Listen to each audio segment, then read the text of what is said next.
Captain David Morgan, 1836 to 1930. I am Captain David Morgan, a Cape Horner of Swansea. Briefly stated, I went to sea in 1851.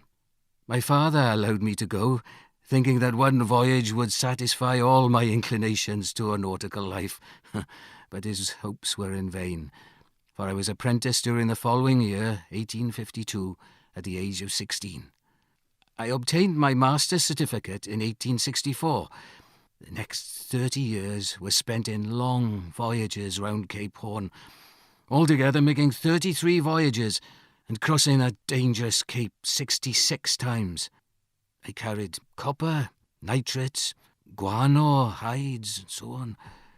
To give you some idea of the faith we seafaring men have in our calculations as to latitude and longitude, I have started from Valparaiso in Chile, sailed round the Cape, up the South Atlantic, through the North Atlantic, and not sighted land during the whole of that voyage until I reached Swansea Bay, a distance of between 7,000 and 8,000 miles. For 12 months at a time, I never saw my wife and children, and my visits home were often of very short durations. This story appears in the book The Swansea Copper Barks and Cape Horners by Joanna Greenlaw. It is read by Jeff Rees.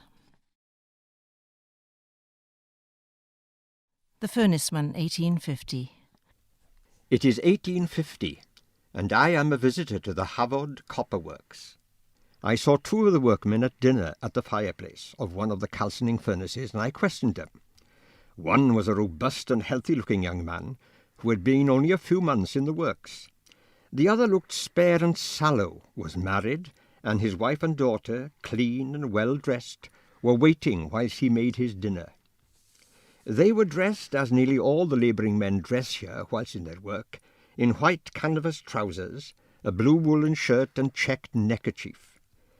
They had each a handkerchief bound round the head in lieu of a cap or hat. The strongest and youngest of them said, This story appeared in the Morning Chronicle, March 1850. It is read by Trevor Jones. Havod Woman. I am a woman of the Havod. It is 1850. I started working in the copper works, wheeling coal and ashes when I was 10. The work was hard, and I used to get very tired, but I couldn't afford to be sick. I went to school sometimes, unless I was needed at home. I was brought up speaking Welsh, but in school it was all English and hard at first. I learned to make my own clothes, and when I grew up, I married a smelter from the next street.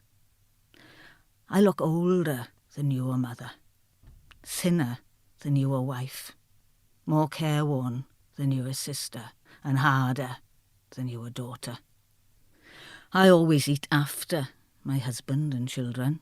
I never have time to see the doctor, and I always struggle to get back to normal after childbirth. Some of my children didn't live to see their 5th birthday. I go to chapel, and my neighbours are my friends. I care about keeping the range hot, my family fed, the house clean, and the rent paid. Look at me. My reflection shows a child, a young girl, a wife and mother, and, if God spares me, an old woman looked after by my girls. If not, I might end my days in the workhouse. I am everywhere in the Havod, and nowhere in the history books. This is a composite life story drawn from multiple sources by Dr. Leslie Houlance of Swansea University and Rosemary Crayhart. It is read by Sandy Johns. The Engine House Boy. I am Judith Scott. It is 2014. The engine house is near the Havod Copper Mills. Its purpose was to drive the mills. This was done by a large wheel connected to the main engine by a number of ropes which were driving belts. The engine was a Musgrave. The big wheel was geared to drive the mill rolls. As a boy, my grandfather, George Paddison, had a near-fatal accident on this wheel in 1916. It was a game played by the boys at work to sit on the ropes at the lowest point, to ride a few feet on them and then jump off. My grandfather failed to jump off the ropes and was taken over the wheel and down into the pit. He was picked up, thought to be dead, wrapped in sacking, and taken to Swansea Hospital mortuary, where he was found to be still alive. He was literally sewn together all down his left side. He was given a job for life. There was no compensation in those days, but he was given a job as a weighbridge operator and then a gantry driver. He worked there for over 40 years. The remains of the engine house still remain, but have been vandalised to a ruin. This is an account written by George Paddison's son and read by his granddaughter, Judith Scott. The local farmer. I am Morgan, a farmer from Llansamlet. It is 1833, and I have lived in the parish of Llansamlet for 39 years, and I can remember before these works were established. When the wind blows over Mr. Vivian's works, it blows against Kilvey Hill. The hill is high and as barren as a road. When I first knew Kilvey, and that side of Llansamlet, the land was very good corn, hay and pasture land. Cattle and horses grazed on it. It's all barren now, and what there is, no cattle will eat it.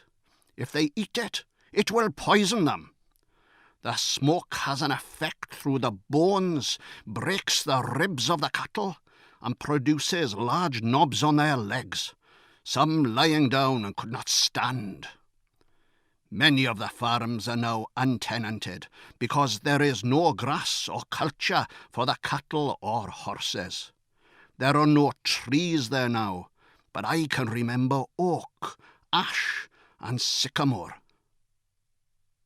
This story is an account used as evidence in the copper smoke trial held at Carmarthen Assizes in 1833. It is read by Colin James.